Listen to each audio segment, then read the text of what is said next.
Hi friends, అప్పులు చేసి తిప్పలు పడే బదులు ఫ్యామిలీలు రోడ్లకు వేసుకునే బదులు ఫ్రెండ్స్ ఏ అప్పు ఎందుకు చేస్తున్నామని ఎప్పుడైనా కానీ ఒక్కసారి అప్పు చేసేటప్పుడు ఆలోచించి అప్పు చేసే అంత శక్తి ఏ ఒక్కరికి ఉండదండి. ఇచ్చేవాడు దొరికిందంటే సచ్చే వరకు కూడా అప్పులు చేసుకుంటే బతుకుతుంటారు కొంతమంది.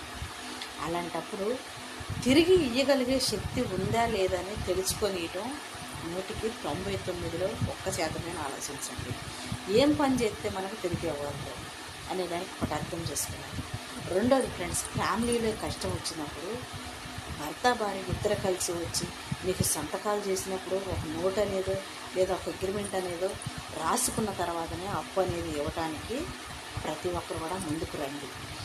ఎవడైనా తాగుబోతు కావచ్చు, తిరుగుబోతు కావచ్చు, వాడు రెండో ఫ్యామిలీ పెట్టవచ్చు, వాడి అవసరాల కోసం, వాడి జలసాల కోసం అప్పులు చేసి భార్య బిడ్డలు నిందించే మగవాళ్ళ మధ్యన ఫ్రెండ్స్